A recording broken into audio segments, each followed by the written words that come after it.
안녕하세요. 이슈타파 추문기입니다. 2019년 12월 중국 우한에서 발생한 코로나19는 단숨에 전 세계로 퍼져 많은 사상자를 냈고 경제 침체까지 안겨줬습니다. 코로나와 전쟁을 벌인 지 약 1년 6개월이 되어가는 현재 전 세계 코로나19 발생 추이를 한마디로 요약하면 동성서강이라고 할 수 있을 것 같습니다. 동성서강은 말 그대로 동방은 상승하고 서방은 가라앉는다는 뜻이죠. 현재 유럽과 미국, 구미 각국의 바이러스 상황은 점점 나아지고 있습니다. 미국은 하루 신규 확진자 수도 많이 줄어들었고 지역에 따라 다르겠지만 마스크 착용 지침도 완화하고 있습니다. 유럽도 신규 확진자 수가 점차 줄어들어 규제를 완화하고 있고 특히 프랑스는 지난 4월 하루 4만 명대에서 최근 1만 명대로 큰 폭으로 줄어들면서 일부 방역 제한을 해제했다고 합니다. 그런데 유럽 국가 가운데 좀 난감한 나라는 영국입니다. 영국은 지난 17일 실내 모임 금지를 완화하고 출국 금지 조치를 해제할 예정이었지만 확진자 수가 빠르게 늘어나자 일단 보류한 상태입니다. 26일 기준 영국의 1일 신규 확진자 수는 2,900명이었습니다.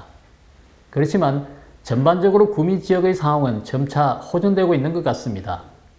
그러나 아시아 지역은 양상이 좀 다릅니다. 그동안 바이러스 확진자 발생이 주춤했던 아시아 각국에서 갑자기 바이러스가 확산되고 있습니다. 마치 그동안 유럽을 강타했던 거대한 전염병 폭풍이 이번에는 아시아를 향해 몰아치는 것 같습니다. 인도는 현재 전 세계에서 바이러스 피해가 가장 큰 지역입니다.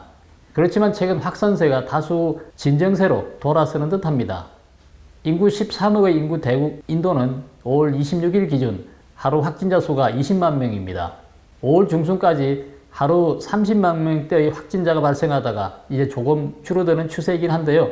하지만 26일에 대형 사이클론 야스가 인도 동부에 상륙하며 많은 피해를 입혔고 300만 명의 주민이 대피했습니다. 이런 자연재해와 더불어 인도의 많은 지역은 교통이 불편하고 진단 장비가 부족해 아직 제대로 파악되지 않은 환자 수가 많을 것으로 보여 상황은 더욱 나빠질 가능성도 배제할 수 없습니다. 태국도 방역을 잘하는 나라였지만 최근 교도소에서 대규모 감염 사태가 발생하면서 지역사회로 전염이 확산되고 있다고 합니다. 하루 확진자 수도 큰 폭으로 증가해 10,000명에 육박하는 등 최대치를 기록하고 있습니다. 태국 또한 우리 한국처럼 지역별로 통제 등급을 나누어 각기 다른 방역 지침을 적용하고 있는데요. 수도인 방콕을 포함해 4개의 주를 최대 엄격 통제구역으로 지정해서 밤 9시까지는 음식점 내 취식을 허용하되 식당 내 4분의 1만 이용 가능하도록 하고 있고 포장 판매는 밤 11시까지 가능하게 하는 등 비교적 엄격하게 방역을 하고 있습니다. 다른 주들도 각기 다른 등급으로 방역에 신경을 쓰고 있습니다. 그러나 26일 기준 하루 확진자 수가 2,450명으로 확진자 수는 계속 늘어나고 있습니다. 동남아의 또 다른 방역 모범 국가인 베트남도 최근 뚜렷한 확산세를 보이고 있습니다. 현재 전체 감염자 수는 6,000명대입니다. 26일 기준 하루 확진자 발생 숫자가 150명대이긴 하지만 그 전날인 25일에는 신규 확진자 수가 444명에 달해 베트남 또한 전염병 폭풍에 휩싸였음을 알 수가 있습니다. 네팔, 스리랑카 등 남아시아 국가들도 최근 전염병 폭풍이 들어닥치면서 어려움을 겪고 있지만 현지 의료 자원은 턱없이 부족한 상태입니다. 이들 나라와 인접한 인도 또한 현재 심각한 피해를 입고 있어서 이들 국가를 지원할 여력이 없습니다. 따라서 남아시아 국가들도 인도처럼 될 수 있다는 우려가 나오고 있습니다. 다음은 일본으로 가보겠습니다. 일본은 오는 7월 도쿄올림픽을 앞두고 있는데 최근 확진자 수가 폭발적으로 늘고 있다고 합니다. 4월 이후부터 증가 추세를 보이고 있는데요. 현재 하루 확진자 발생 숫자가 4,500명대를 유지하고 있다고 합니다. 이 때문에 일본 국민의 60%가 외국 선수와 관광객으로 인해 바이러스가 유입될 것을 우려해 올림픽을 취소할 것을 정부에 호소하고 있는 상황입니다.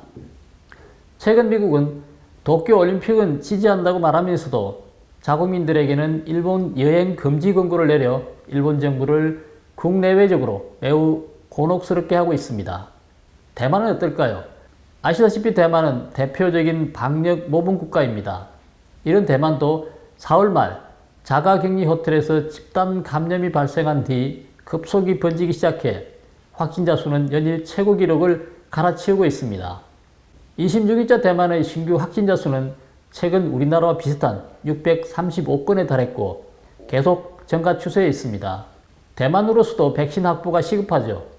그런데 26일 차이 대만 총통은 집권 민진당 회의에서 독일 바이오엔테크 백신에 대한 독일의 원 제조사와 계약 체결이 가까워졌지만 중국의 개입으로 현재까지 계약을 성사시킬 방법이 없다고 했습니다. 사람의 생명은 민족, 이념, 국가 등을 떠나 존중되어야 하고 어려움에 처하면 서로 도와야 하는 게 인지상정입니다. 중국의 파렴치하고 비신사적인 행동, 어제 오늘 일은 아닙니다. 그렇기 때문에 중국은 패권국가, 정상국가, 대국으로 인정받지 못하고 있는 것입니다. 대만의 수도 타이페이시와 인근 신베이시의 확진자 수가 계속 증가하자 보건당국이 봉쇄령을 내릴 것이라는 소문이 나돌고 있습니다. 천수중 대만 위생부 장관은 봉쇄 조치를 검토하고 있는 건 사실이지만 실효성이 없을 것으로 본다고 밝혔습니다. 다음 홍콩의 경우 방역 체제를 견고히 하고 있어 하루 신규 확진자 수는 1명 정도에 그치고 있습니다. 홍콩은 지난 3월부터 백신 접종을 실시하고 있지만 화이자 백신에 대한 국민들의 불신이 높아 전체 인구 750만 명 중 210만 명 정도만 접종을 마쳤고 나머지 사람들은 백신을 맞을 생각을 하지 않는다고 합니다. 홍콩 정부는 보유해둔 백신의 유통기간이 3개월 정도밖에 남아있지 않기 때문에 다른 국가나 기관에 기부를 해야 하는 문제로 고민에 빠졌다고 합니다. 방역 모범 국가인 홍콩에서도 영국발 변이 바이러스가 발견되고 있는 상황이므로 긴장의 끈을 늦추면 안 될 것 같습니다. 이렇듯 현재 구미 지역과 아시아 지역의 상황은 매우 대조적입니다. 현재 아시아는 확실히 바이러스 폭풍에 휘말린 것 같습니다. 그렇다면 왜 갑자기 아시아에서 전염병이 폭발적으로 증가하고 있는 것일까요? 아직 명확한 답은 없지만 지금까지 통제가 잘 돼 비교적 안정적이던 방역 심리와 정책이 느슨해졌을 수도 있고 바이러스 변이 속도가 빨라 확산 능력이 크게 향상됐다고 볼 수도 있을 것 같습니다. 그리고 미국과 유럽 지역에 비해 백신 접종률이 낮다는 점도 하나의 요인으로 볼 수 있을 것 같습니다. 그러나 이들은 추측일 뿐 원인 규명은 아니라는 것입니다. 지금 바이러스 변이 속도는 매우 빠릅니다. 따라서 기존 백신이 변이 바이러스에도 효과가 있을지 의문을 제기한 사람들도 있죠. 그래서 아시아 지역의 백신 접종률이 낮다는 점은 그 이유가 되지 않을 수도 있다는 겁니다. 그리고 각국에서 개발한 백신이 충분한 기간을 두고 개발된 것이 아니라는 점도 그 유효성 측면에서 안정성을 담보하지 못하는 것 아닌가 하는 우려도 있지만 그 어느 것도 명확한 답이 될 수 없다는 것이 우리를 불안하게 하는 것이죠. 현재 아시아 여러 나라가 전염병 폭풍에 휩싸여 있어서 이웃한 중국도 결코 안심할 수 없을 것입니다. 최근 리커찬 중국 총리는 각 지역의 상황 보고는 공개적이고 투명해야 한다면서 숨기거나 누락해서는 안 된다고 강조했다고 합니다. 그리고 위생건강관리위원회와 질병통제센터도 노동절 연휴 이후 경고의 메시지를 보냈습니다. 이 같은 움직임은 상당히 이례적인 것입니다. 그래서 중국에서 바이러스가 재확산되고 있는 것은 아닌지 의문이 듭니다. 중국 당국이 더는 숨길 수 없다고 판단해 미리 정보를 흘려놓고 이어서 감염자 데이터를 조금씩 내보낼 수 있다고 보는 것이죠. 지난 13일 안후이성과 라오닝성에서 잇따라 확진자 사례가 보고되었습니다. 사실 중국에서는 전염병이 사라진 적은 없습니다. 각 지방정부가 축소 은폐하고 또 신고한다 해도 지역 감염 사례가 아닌 해외 유입 사례로 처리했기 때문이죠. 그래야만 지방관리는 책임 추궁을 피할 수 있기 때문입니다. 여기서 주목할 점은 이런 상황에서 당국이 이례적으로 지역 감염 사례를 공개하고 나섰다는 점이죠. 또 확진자 수가 빠르게 증가해 4일 만에 29건으로 늘어났다고 하는데 더 중요한 것은 아직 첫 감염자를 찾아내지 못했다는 점입니다. 만약 중국에 새로운 형태의 대규모 감염 사태가 발생하게 되고 감염원과 전파 경로를 추적하기 어려워질 경우 바이러스가 또다시 폭발적으로 확산될 가능성도 제기되고 있습니다. 특히 안후이성 확진자 중에는 최근 베이징 확진자와 밀접 접촉을 한 사람이 200여 명에 가깝다고 합니다. 따라서 베이징발 새로운 대유행 발생 가능성도 배제할 수 없죠. 중공은 바이러스 발생 시 즉시 지방관리들을 처벌했지만 처벌에 의존하는 이런 방역은 효과를 보지 못할 것입니다. 그럴수록 관료들은 실상을 더욱 덮어 감추기 때문이죠. 이는 지난 2002년과 2003년 사스 발생 사태 때도 마찬가지였습니다.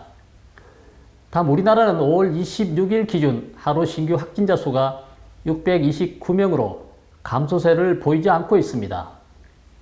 현재 수도권과 주요 도시들은 사회적 거리두기 2단계를 계속 실시하고 있고 방역에 많은 신경을 쓰고 있습니다. 이번 한미 정상회담에서는 한미 백신 글로벌 포괄적 백신 파트너십을 구축하기로 합의를 했지만 백신 스와이프 문제는 해결되지 않았습니다. 그리고 우리나라가 백신을 위탁 생산할 것이라고 보도하고 있지만 우리가 사용할 수 있는 백신을 언제 얼만큼 확보할 수 있을지 정확하지는 않습니다.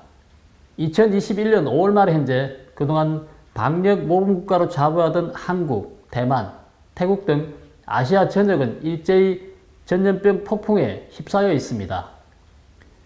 대확산 조짐을 보이고 있는 중국발 코로나19 바이러스는 한국도 예외가 아닙니다. 현재로서는 안전한 백신 확보가 관건인 것 같습니다. 오늘 방송은 여기까지 하겠습니다. 구독, 댓글, 좋아요를 눌러주시고 지인들과 공유해 주시기 바랍니다. 후원도 부탁드립니다. 감사합니다.